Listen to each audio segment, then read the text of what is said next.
evening, Nashville, and welcome to this edition of Let's Talk About It. I'm your host, Erica Battle. This evening, my guest is Dr. S. Adele Daugherty, and he will be talking about anxiety-free dentistry. Dr. Daugherty graduated over 30 years ago and obtained his MPH from Harvard University. He then completed a series of residencies and fellowship programs from such great institutions such as Eastman Dental Center in Rochester, New York, University of California in San Francisco, University of Washington in Seattle, Progressive Orthodontic Seminars, UCLA, and West Veterans Administration Medical Center. He taught for many years at a local dental school, and he's also traveled all over the world to complete mission trips and lectures, but he has also published extensive articles and books in the area of dentistry. Dr. Daugherty, thank you for being here this evening. Let's give some background information on Feel for Dentistry. Now, when it comes to anxiety and the dentist, those two things go hand in hand. Studies have shown that about 30% of people in the United States do not go to the dentist for the fear of just the dentist, period. They have the fear of the pain, needles, their nerves, drills, and I could go on and on. When you realize that so many people do not want to go to the dentist, something that is needed just as going to the regular doctor, as a dentist, how can you combat the fear of coming into your office? Thank you very much for having me. You are correct to say about 40 to 50% of the population don't seek dental help because of fear. People do have fear of dentistry, but dentistry has come a long way. Now we can actually see patients and treat them with little or no anxiety. There are a lot of ways we can manage that. We can manage that through, some of them through medication. For children, for example, we can do behavioral modification for children. But for adults, there are a lot of medication that we can use these days that will really work well for them. When you say that there are a lot of medications, can you be a little more specific? Because when I think of medicine and I think of pain, you know, I think of just over-the-counter medication, and I know that's not what you're speaking of. So could you be a little more specific in what ways that you can treat adults? Sure. We can sedate and we can give an adult what they call conscious sedation or anxiolysis. We can do that by giving them a little blue pill to take, like the one in this bottle here, and then patient will relax. You know, they will be more relaxed. They are not going to feel as anxiety as they were before. They are not going to be apprehensive. So but they will still be able to feel and tell. They will be able to be conscious of their environment. We can do that. We can also do IM, intramuscular or IV. Give them, when we do IV, when you shoot the medication through their veins, we flush with saline water. And usually we use smaller dosage when we are doing IM or IV than going through the mouth. And it's not the same medicine that we use for the mouth and as well as IV or IM. Okay, you mentioned a word, anxiolysis. Specifically, and I know you kind of gave me a brief overview of that. What anxiolysis, what is that? It's a pharmacological state of consciousness whereby you pharmacologically induce patients to be in that state of consciousness. They will diminish their anxiety level, but it will facilitate their coping skills. They will retain their faculty.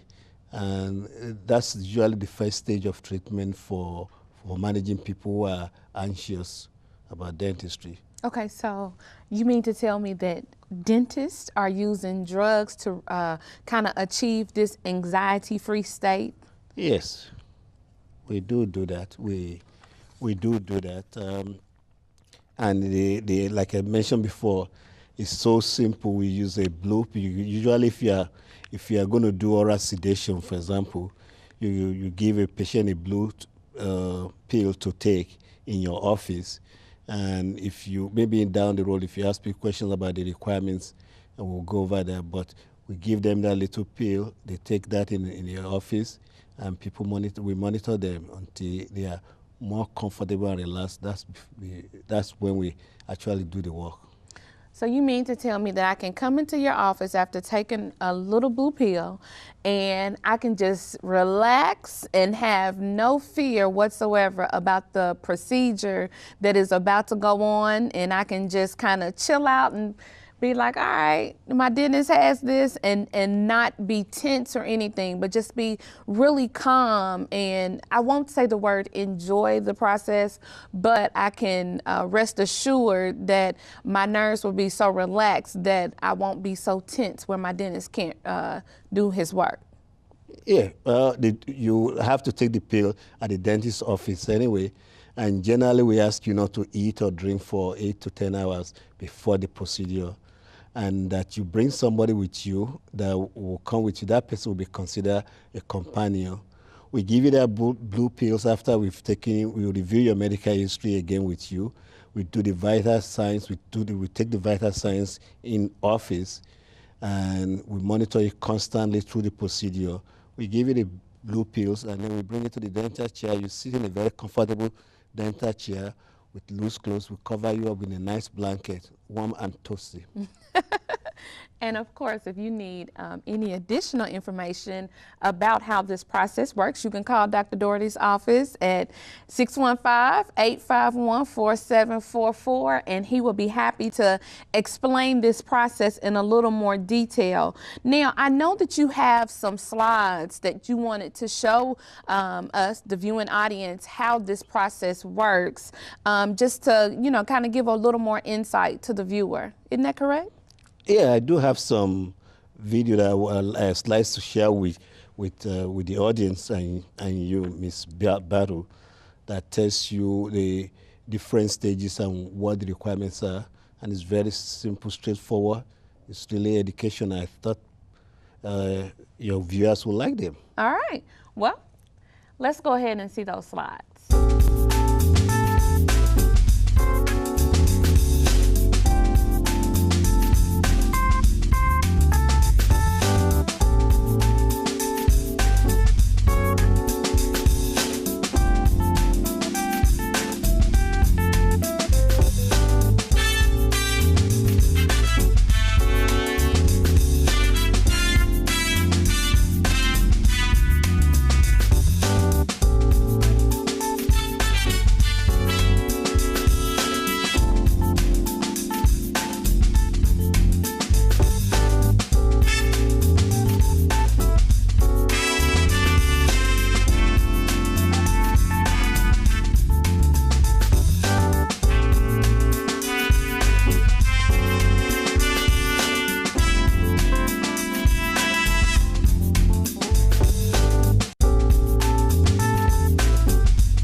Okay, so Dr. Doherty, I thank you for that presentation to give us a little more insight on how sedation dentistry works.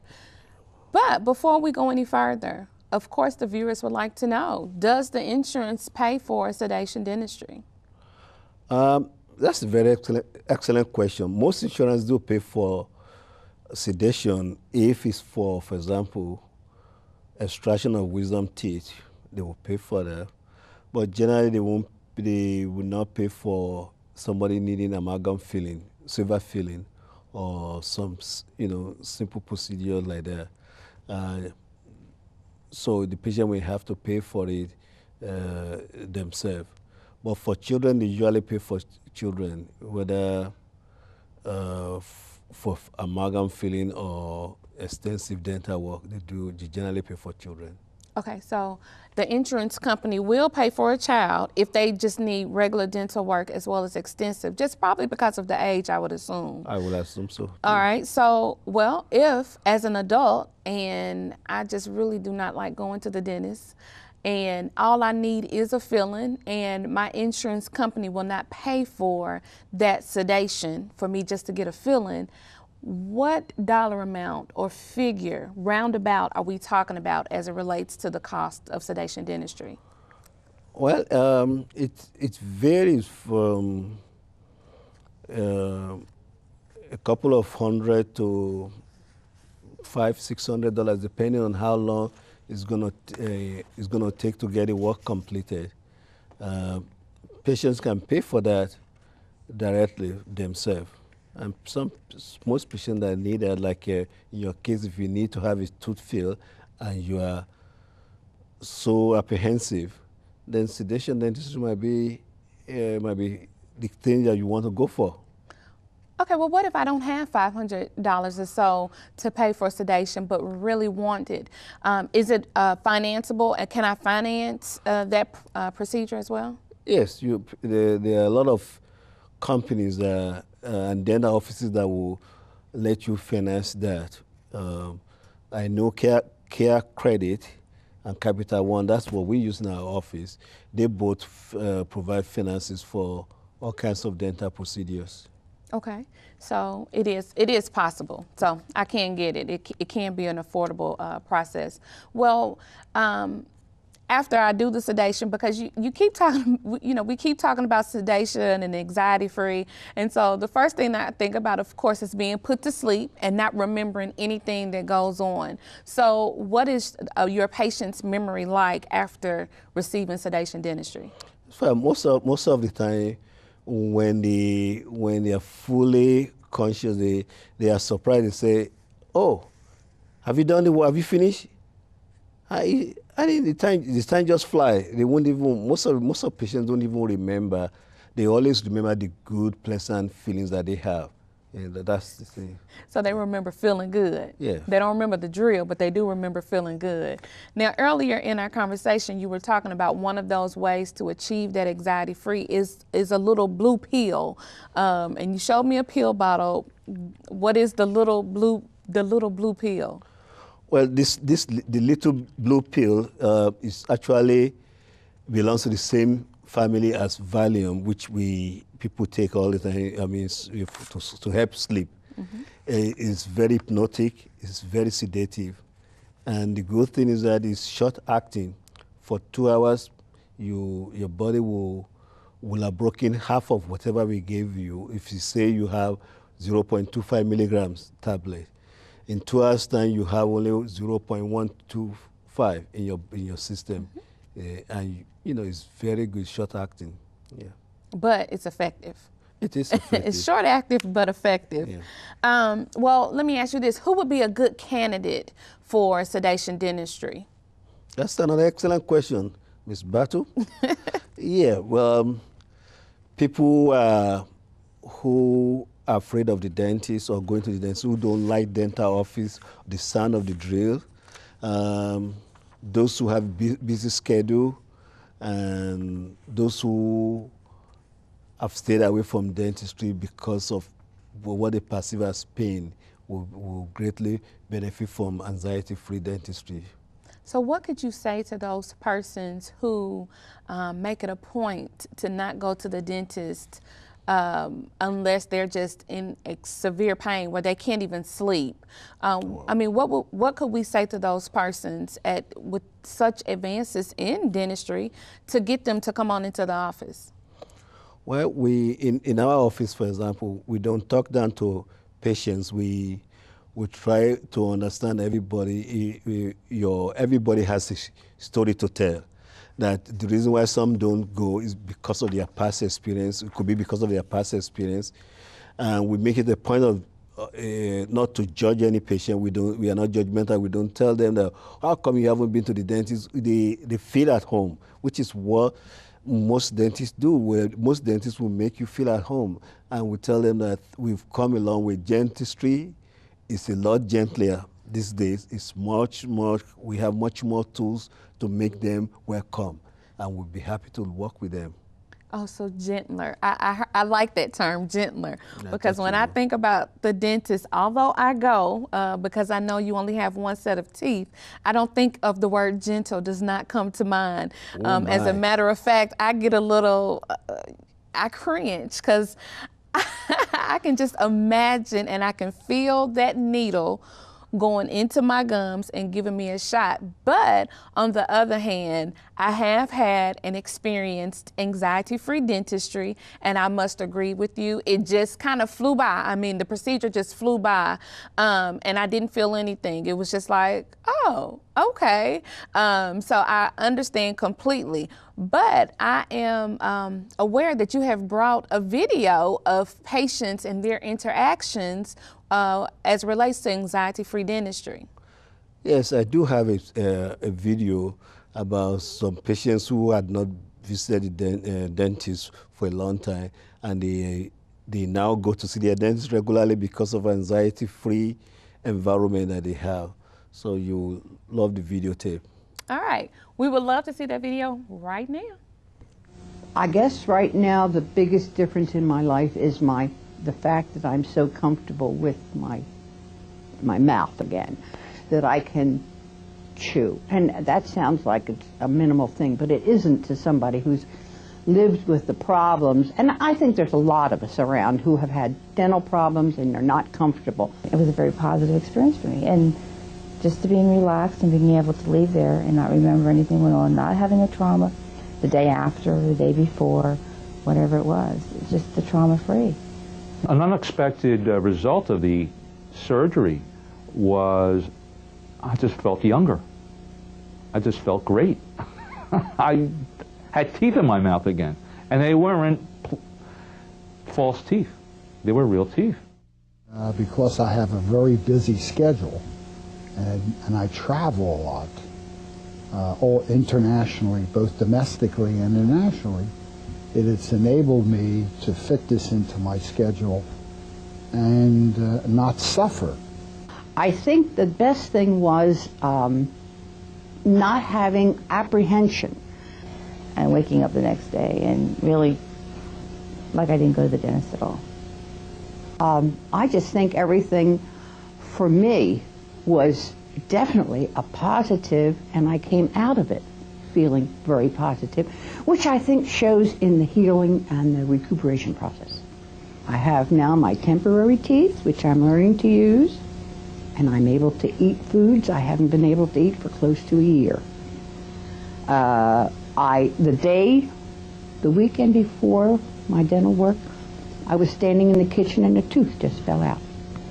And that's how loose they were. And I mean, I couldn't even hardly chew a piece of bread. So you see how much I've accomplished in 5 weeks' time now, that I can sit and I can eat like normal people, if you will.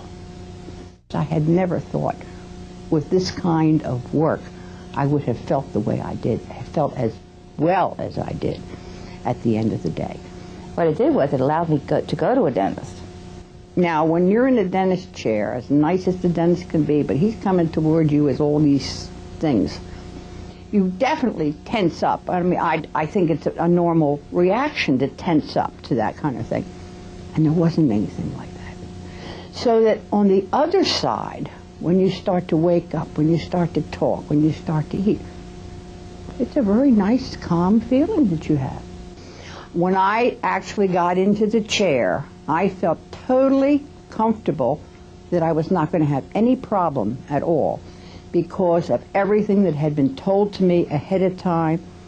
I had, for being with a brand new dentist that I had never had worked with before, I was totally comfortable.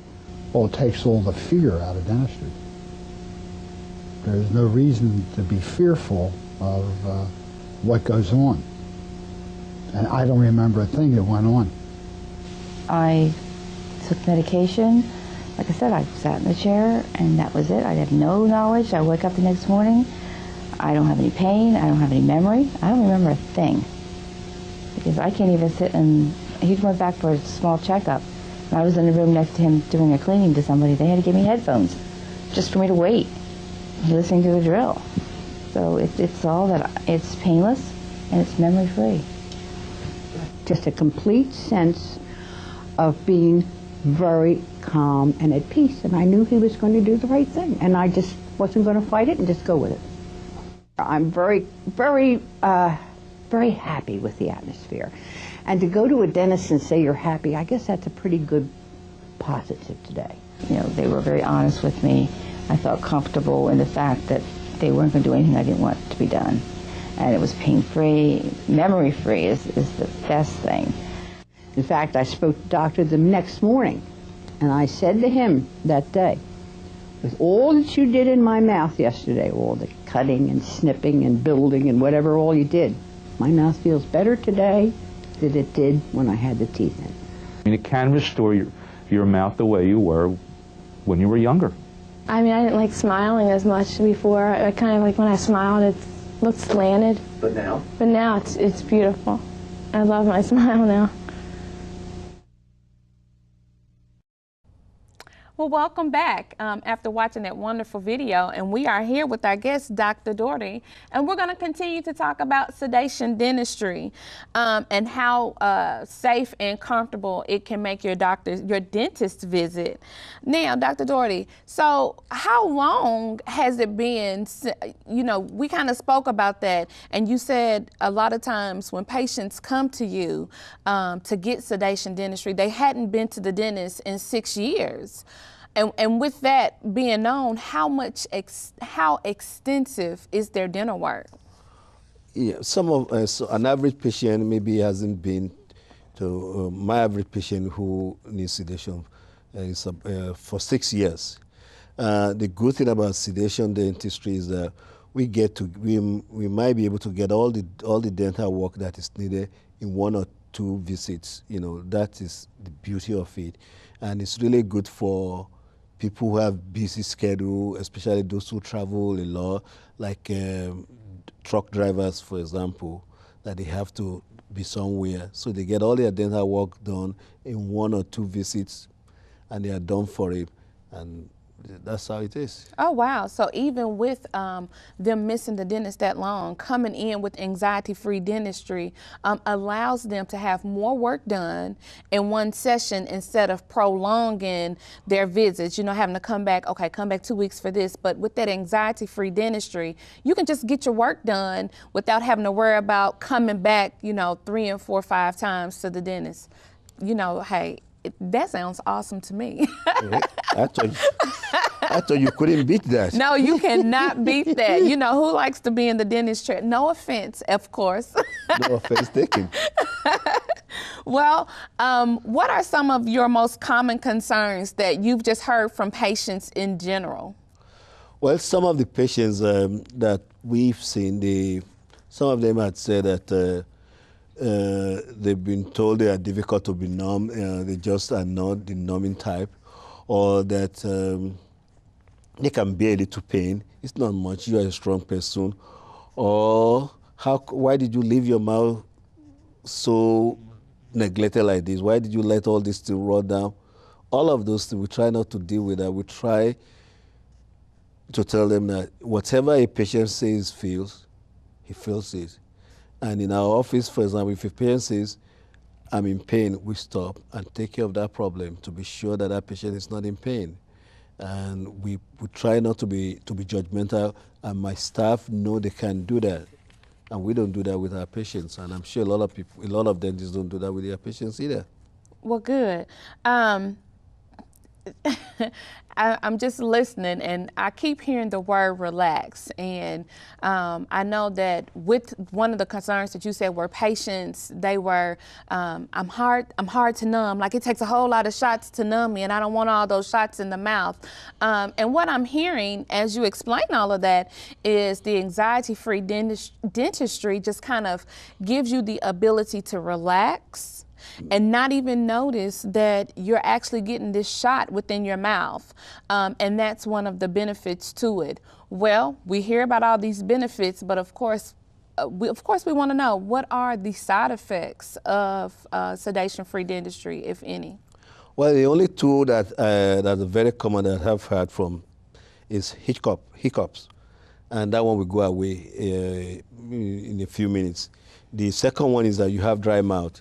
And you know the medication is going to wear off rapidly in your body anyway. Within 24 hours, it will completely be so reduced in your body that you'll be able to function normally and you won't have dry mouth. So those are the two major ones that we hear.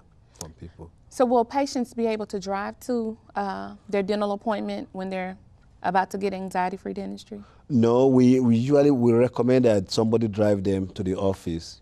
That person, we consider that person, like I mentioned before, companion. You do want somebody to be able to take them. You don't want, even after the sedation, you don't want that patient to drive herself or himself back home, or to be engaged in a machine or something like that, or even signing a business deal.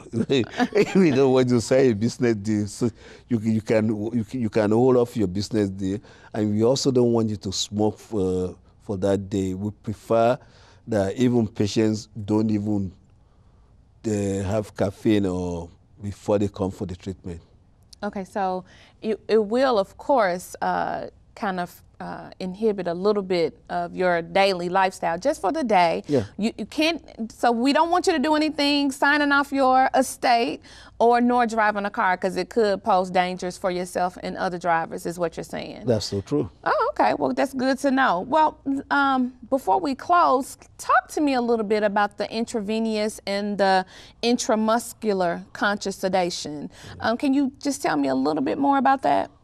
Well, with those two, we usually use smaller dosage, and we don't use the blue pills. We give them, for example, we have a different medication, but usually it belongs to the same family as the blue pill. Generally, when you do the IV, you shoot it to the vein. We prefer the vein from here, from the hand here, if you can see that, and then you flush it with water, and that one goes straight to the blood, and then you get sedation faster with that. So that's why we don't use a lot of medication for that one. Of course, both in IM, IV, and oral sedation, all of them, we still monitor patients. We monitor them. We monitor their EKG, their vitals, the blood pressure, pulse, all of those, temperature, and we have it right displayed in front of us to see. And if there's anything goes wrong, there's usually an alarm that will go off, and we know. Okay, so just like the oral sedation with the IV and the IM, of course you would need a responsible party to drive you, and we can't conduct any important business deals as well. Well, Dr. Doherty, I would like to thank you for joining me this evening on this edition of Let's Talk About It and talking about anxiety-free dentistry. You have me all smiles because I'm almost so